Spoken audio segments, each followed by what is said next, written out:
तो बच्चों हम स्टार्ट कर रहे हैं क्या, SEBI securities and exchange board of India.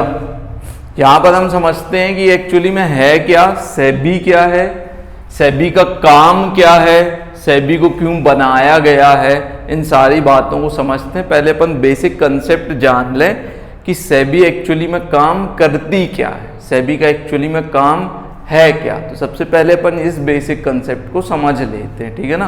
तो यहाँ पर मैंने कुछ इंपॉर्टेंट बातें लिख के रखी हुई हैं, अगर आप लोग ध्यान से देखो तो सबसे पहली बात तो ये कि सेबी सेटअप हुई कब, 1988 में सेटअप हुई।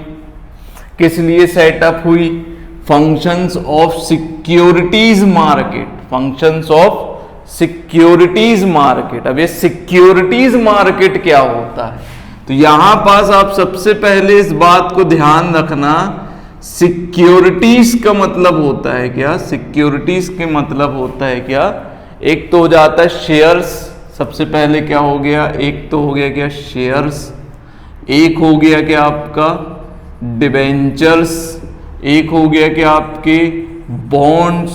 तो ऐसे करके जो इंस्ट्रूमेंट्स हैं, शेयर्स, डिबेंचर्स, बॉन्ड्स, इन्हीं को क्या बोला जाता है, सिक्योरिटीज बोला जाता है। क्या बोला जाता है, सिक्योरिटीज बोला जाता है, ठीक है। तो यहां पास सेबी जो सेटअप हुआ था 1988 में, इसका काम था रेगुलेट करना, फंक्शन रेगुलेट करना, सिर्फ इसका काम था रेगुलेट करना, कि ये देखना ठीक से काम कर रहा है कि नहीं कर रहा, नहीं कर रहा तो कंप्लेन कर दो, लेकिन कोई एक्शन नहीं ले सकते थे। ये कौन नहीं ले सकते थे, सेबी। तो regulate the function of securities market.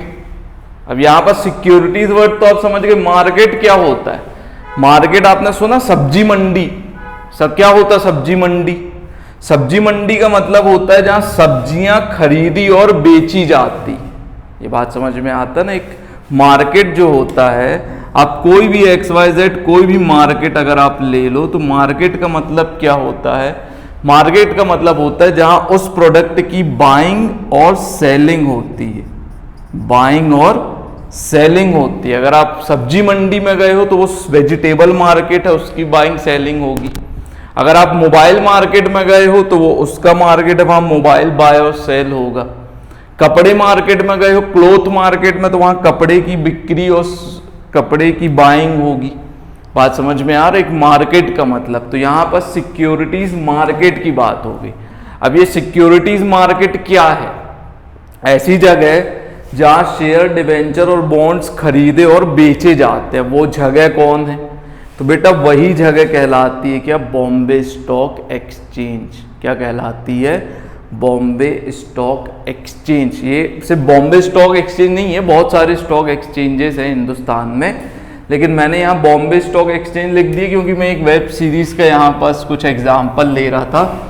1992 Harshad Mehta scam करके एक वेब सीरीज आई थी, अगर आपने वो देखा हो तो उसी से रिलेटेड कुछ बातें हैं जिसके कारण सेबी का काम जो है वहां से आपको समझ में आता है, ठीक है ना। उस वेब सीरीज की पूरी ही बातें लगभग एक प्रकार से एप्लीकेबल हैं, काफी लोगों ने देखी थी, काफी बच्चों ने देखी भी थी, तो मैंने इसको यहाँ पास लिख लिया है।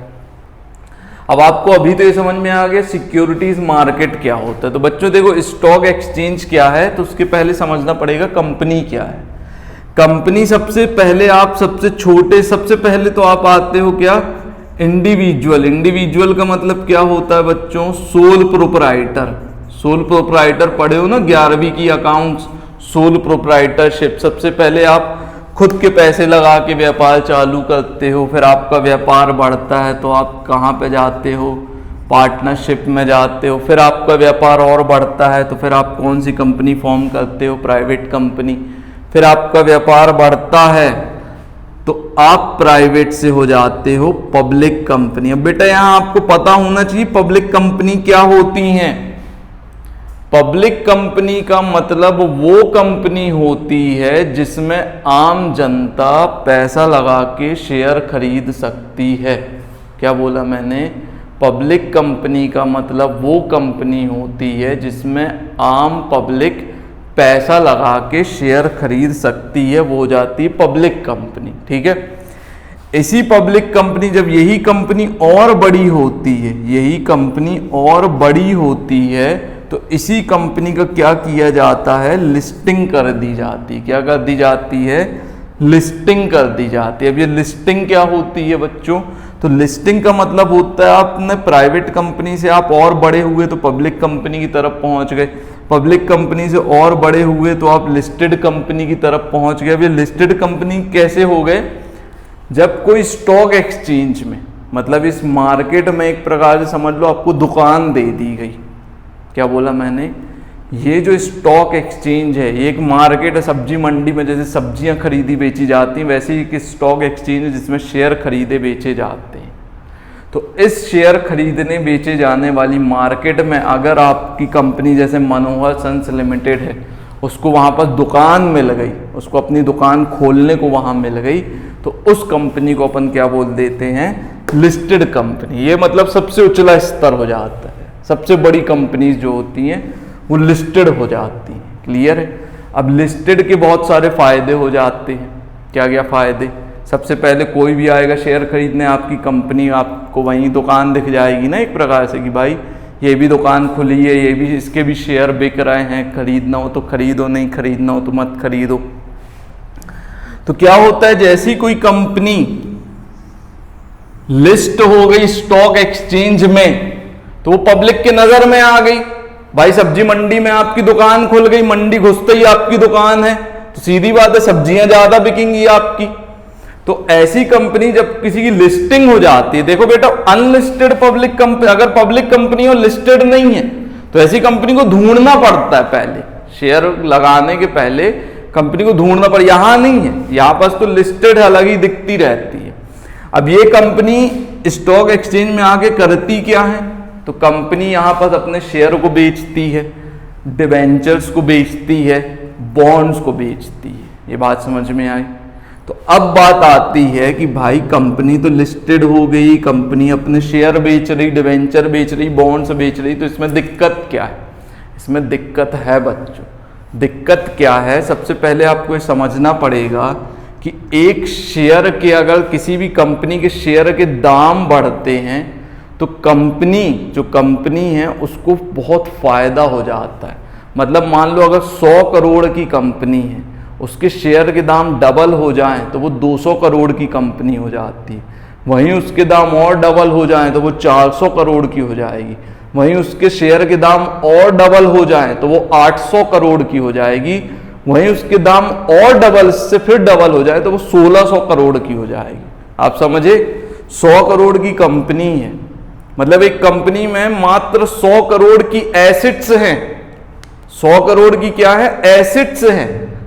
लेकिन अगर उसके शेयर के दाम बढ़ते गए बढ़ते गए बढ़ते गए और आज उस कंपनी के जो शेयर की वैल्यूएशन है वो कितनी आ रही है, 1600 करोड़, लेकिन उस कंपनी में एसेट कितने हैं, अभी भी उस कंपनी में एसेट तो 100 करोड़ ही हैं, पर उस कंपनी के शेयर की कीमत कितनी पहुंच गई, कितनी पहुंच गई, 1600 करोड़ पहुंच गई।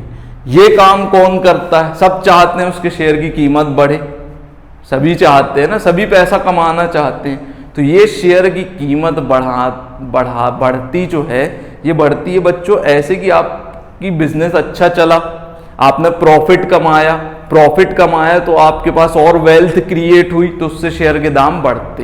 लेकिन कुछ लोग क्या हैं, 100 करोड़ की ही एसेट है पर वो चाहते हैं कि उनके शेयर की वैल्यूएशन 1600 करोड़ हो जाए, मतलब कंपनी की वैल्यूएशन कहां पहुंच जाए, 1600 करोड़ पहुंच जाए। तो इसके लिए वो क्या करते हैं, गलत तरीके इस्तेमाल करते हैं अपने शेयर के दामों को बढ़ाने के लिए। बात समझ में आ रही, मैं बहुत ज़्यादा डिटेल में तो नहीं जा रहा हूं इसलिए क्योंकि थोड़ा सा रिवीजनिंग वीडियो है ये। तो यहाँ पास सिर्फ आपको मैं ये समझाना चाह रहा हूँ कि एक कंपनी जो है बहुत गलत तरीकों का इस्तेमाल करेगी कि उसकी जो कंपनी की आज शेयर की कीमत 100 करोड़ है, मतलब उसकी ओरिजिनल कीमत उस कंपनी की 100 करोड़ है, तो वो कंपनी चाहेगी कि उसके शेयर की कीमत कितनी पहुंच जाए, 1600 करोड़, 2000 करोड़, मतलब बढ़ जाए। ऑल्दो उस कंपनी की उतनी वैल्यूएशन नहीं है, इसके लिए वो गलत तरीके इस्तेमाल करते हैं। अब वो गलत तरीके में एक एग्जाम्पल देता हूं, गलत तरीके का क्या है। तो बच्चों उसके लिए आपको ये समझना पड़ेगा कि एक तो डिमांड, आपने इकोनॉमिक्स पढ़ी है, एक होती है डिमांड और एक होती है क्या, सप्लाई। अब बेटा डिमांड और सप्लाई में क्या अंतर है? किसी भी चीज की अगर डिमांड ज्यादा है और सप्लाई कम है तो उस चीज के प्राइस क्या होते हैं? हाई हो जाते हैं, बढ़ जाते हैं। ये बात आपको समझ में आती है? मतलब किसी भी चीज की अगर डिमांड ज्यादा है और सप्लाई कम है तो उसके दाम बढ़ने लगते हैं।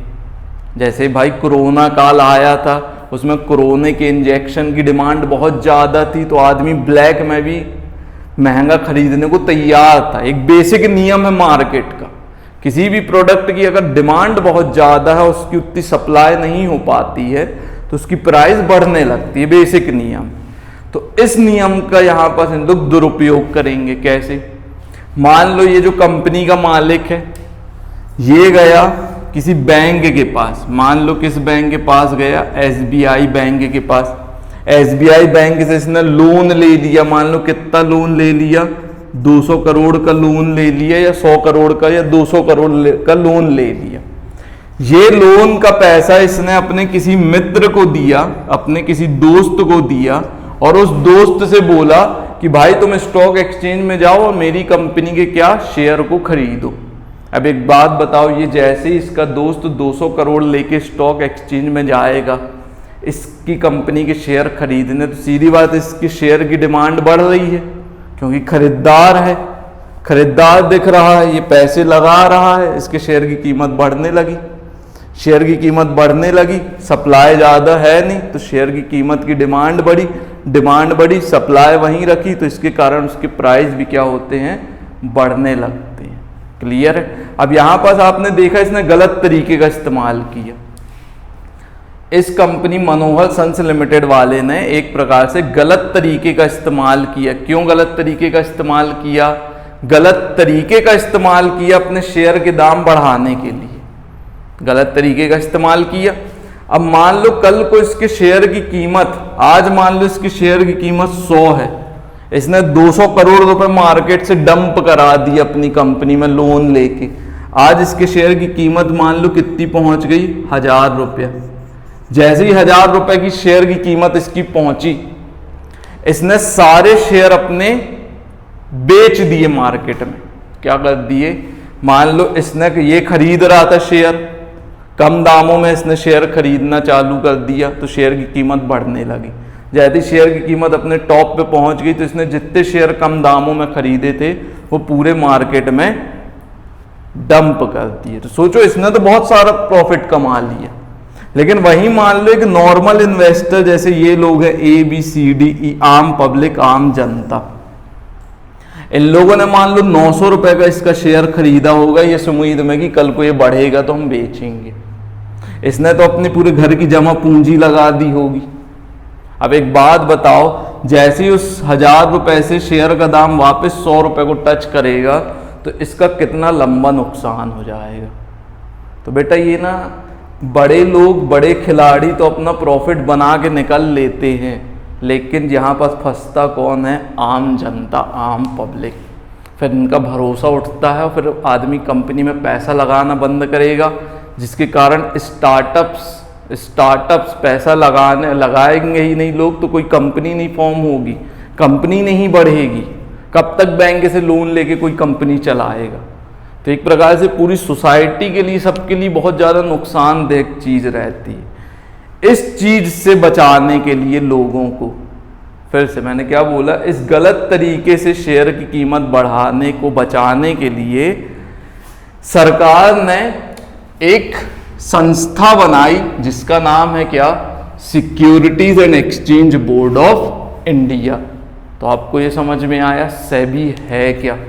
तो सेबी जो है ना ऐसी ही गलत चीज़ों पर निगरानी रखता है कि कहीं कोई कंपनी वाला लोन लेके उसी लोन के पैसे से अपने शेयर किसी और से खरीदवाए और शेयर की कीमत ना बढ़वा ले, और जैसी शेयर की कीमत बढ़े तो वो शेयर को वो बेच के अपना प्रॉफिट ना निकाल ले। तो ऐसी गलत चीज़ों को, अभी भी इन गलत चीज़ों के नाम भी हैं, आगे मैं बताऊंगा आपको।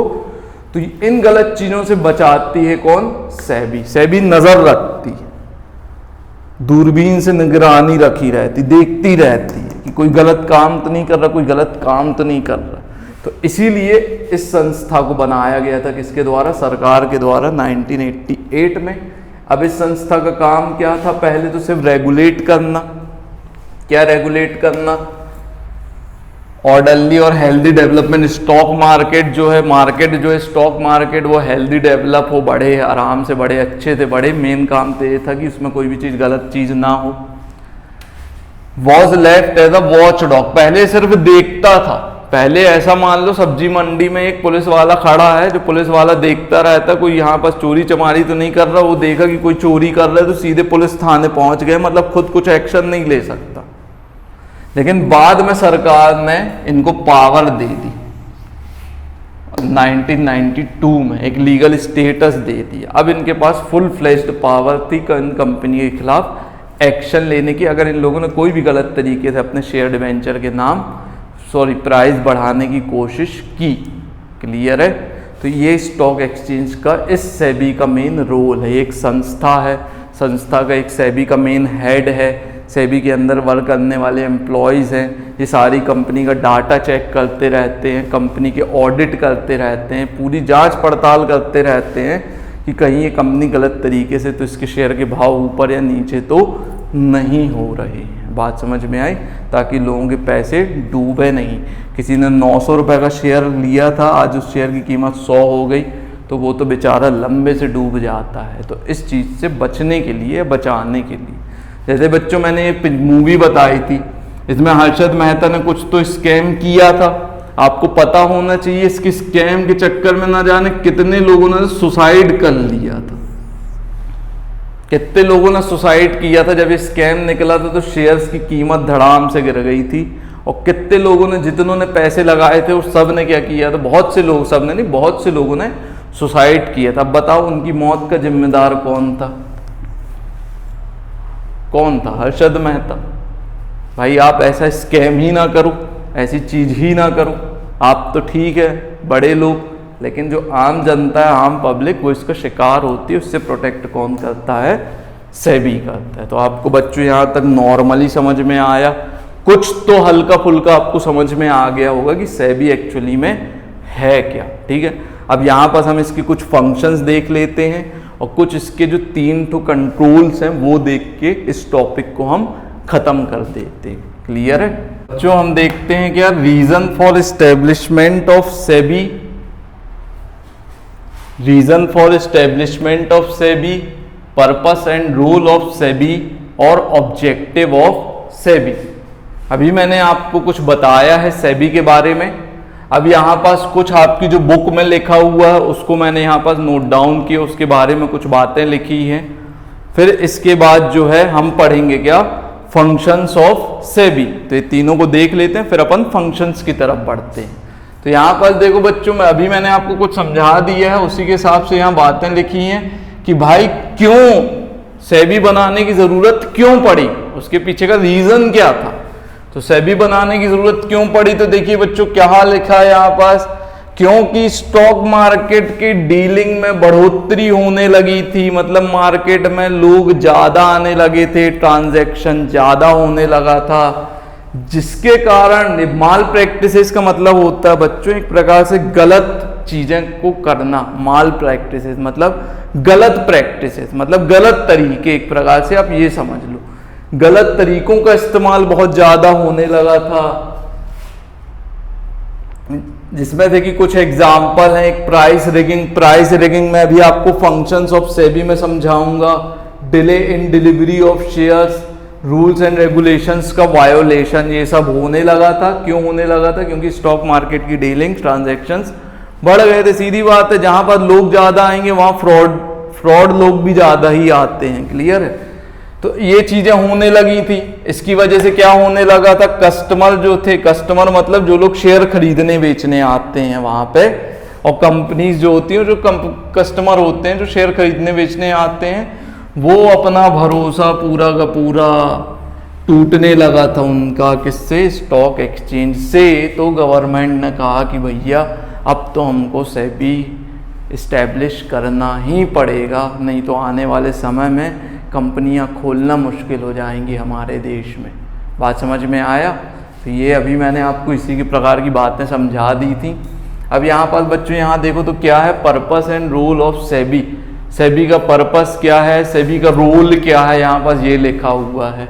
तो अब देखो मेन पर्पस क्या है, अब यहाँ पर अपन पढ़ते हैं यहाँ लिखा क्या है। Main purpose check on malpractices and protect the interest on investors of investor. वही बात आ गई, मेन उद्देश्य है गलत चीजों को रोकना, माल प्रैक्टिसेस पे नजर रखना कि भाई गलत चीजें तो नहीं हो रही हैं। और दूसरा है इन्वेस्टर के इंटरेस्ट, मतलब भाई आप माल प्रैक्टिसेस को प्रोटेक्ट कर लो, इन्वेस्टर का इंटरेस्ट तो ऑटोमेटिकली प्रोटेक्ट हो ही जाएगा, वो तो सीधी सी बात है ना। तो यहाँ बस वही बातें आ गई। फिर दूसरा है क्या पर्पस है, रोल है सेबी का, तो ये सेटअप हुआ था to meet the needs of 3 group. 3 group मतलब 3 प्रकार के लोग, 3 जगह से लोग, मतलब 3 अलग अलग बंदे जिनका मेन रोल है सेबी में। पहला इशुअर, इशुअर बच्चों कंपनी होती है, इशुअर मतलब कंपनी होती है। अब ये कंपनी कौन होती है, जो अपने शेयर और डिबेंचर बेच रही है मार्केट में। क्लियर, मार्केट का मतलब स्टॉक एक्सचेंज में, तो ये हो गई कंपनी इशुअर। तो इसके लिए इसको क्या प्रोटेक्शन देती है सेबी, तो यहां पर देखो बच्चों क्या लिखा है, प्रोवाइड मार्केट प्लेस। सबसे पहले तो स्टॉक एक्सचेंज प्रोवाइड करना, मतलब एक मार्केट प्लेस कंपनी को प्रोवाइड की जाती है कि आप अपने शेयर को खरीद और बेच सकोगे, ठीक है ना। एक मार्केट में दुकान दे दी जाती है कि दुकान खोल लो आप इस मार्केट में। दूसरी बात क्या लिखी है इसी से जुड़ी, रेज फाइनेंस फेयरली और इजीली, आप अच्छे तरीके से सही तरीके से फाइनेंस को रेज कर सकें और आसान तरीके से रेज कर सकें। तो ये इंटरेस्ट प्रोटेक्ट करती है, ये मीट करती है नीड कौन, सेबी। मतलब एक कंपनी को ये फायदा देती है, एक तो मार्केट प्लेस कंपनी को देती है, प्लस एक भरोसा देती है कि आप फाइनेंस को क्या कर सकते हो, रेज कर सकते हो फेयरली और इजीली। अब इन्वेस्टर मतलब हम आम जनता जो वहां कम शेयर खरीदने जाते हैं, जो ये सोचते हैं कि शेयर खरीदेंगे तो करोड़पति बन जाएंगे। तो ऐसे इन्वेस्टर्स जो हैं इनको कैसे प्रोटेक्ट करती है कंपनी, वो सॉरी सेबी। तो SEBI protection and supply of accurate और करेक्ट इंफॉर्मेशन, मतलब इनके पास जो भी जानकारी है वो एकदम सही है, एकदम करेक्ट है, कोई भी इनके साथ धोखाधड़ी की बातें ना होने पाए, इसका ध्यान रखती है सेबी। कैसे, वो मैंने अभी आपको पहले बता चुका है, ठीक है ना। तीसरा होता है इंटरमीडिएट। बेटा इंटरमीडिएरी हो जाते हैं ब्रोकर, सिंपल भाषा में ब्रोकर एक अंडर राइटर होते हैं। अंडर राइटर वो लोग होते हैं जो कंपनी के से बोलते हैं हम तुम्हारे शेयर बिकवाएंगे और उसके बदले कमीशन लेंगे, वो अंडर राइटर होते हैं। बाकी आपको अंडर राइटर आएगा नहीं। तो इंटरमीडियरीज में ब्रोकर और अंडर राइटर हो गए।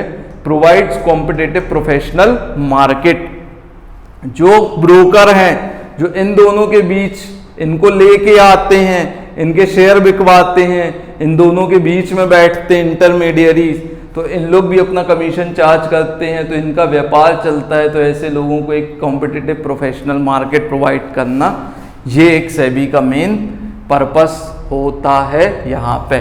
अब ऑब्जेक्टिव क्या है सेबी का, मतलब मेन ऑब्जेक्टिव क्या है। पहला तो रेगुलेट, स्टॉक एक्सचेंज में जो एक्टिविटी हो रही है उस पर नजर रखना, उस पर ध्यान रखना, उसको रेगुलेट करना। राइट ऑफ इन्वेस्टर को प्रोटेक्ट करना और ये इंश्योर करना कि सेफ्टी टू देयर इन्वेस्टमेंट। पहला इन्वेस्टर का राइट प्रोटेक्ट करना, दूसरा safety to their investment, investment की जो सेफ्टी है उसको भी बचा के रखना। तीसरा prevent fraud and malpractices by having balance in self regulation of business and statutory regulation. तो यहां पास फ्रॉड और माल प्रैक्टिसेस को कैसे बचाती है सेबी, एक बैलेंस बनवा के। किसमें बैलेंस बनवा के, सेल्फ रेगुलेशन, एक आपका स्वयं सेल्फ रेगुलेशन होता है और एक होता है सरकारी रेगुलेशन। सरकारी रेगुलेशन मतलब सरकार जो आपसे बोलती है करने को, एक जो आप खुद करते हो। तो जो सरकार बोलती है करने को, जो आप खुद करते हो, दोनों के बीच में बैलेंस हो जाने का मतलब क्या होता है कि जो सरकार बोल रही है करने को, आप वही चीज कर रहे हैं। तो ये हो गया सेल्फ रेगुलेशन, स्टैट्यूटरी रेगुलेशन में बैलेंस। और फिर आता है regulate and develop code. Code of conduct बेटा मैंने आपको बताया है, कोड ऑफ कंडक्ट का मतलब होता है रूल्स एंड रेगुलेशन। तो ये जो ब्रोकर होते हैं इनके लिए रूल्स एंड रेगुलेशंस भी कौन बनाती है, सेबी बनाती है। क्लियर है? तो यहाँ पास ये हमने देख लिया objective of SEBI, purpose and rule of SEBI, reason for establishment of SEBI. इसके बाद मैं आपको पढ़ाता हूँ फंक्शंस ऑफ सेबी, वो मैं अलग वीडियोस का दे देता हूँ फंक्शंस ऑफ सेबी का। तो यहाँ तक आपको सेबी के बारे में कुछ तो नॉर्मली थोड़ा मोड़ी बातें तो समझ में आ ही गई होंगी, जिनको आप अपने शब्दों में एग्जाम में तो लिख ही सकते हो। लेकिन कुछ ये शब्द हैं, इनको अगर आप ध्यान रखेंगे, ये वर्ड्स हैं, अगर इनको आप यूज करके अपनी लैंग्वेज में सब कुछ लिखना है एग्जाम में, लेकिन अगर कुछ ये वर्ड्स हैं मेन अगर इनको आप यूज कर लें तो ज़्यादा अच्छा रहेगा। तो यहाँ तक मैंने आपको सेबी के बारे में नॉर्मली सारी बातें बता दी हैं। सिर्फ बचा है फंक्शंस। उसके 3 फंक्शंस होते हैं। एक है पहला मेन फंक्शन जिसमें 4-5 पॉइंट्स है, बाकी 2 में कुछ भी ऐसा खास नहीं है, तो वो मैं आपको बता देता हूँ। क्लियर है?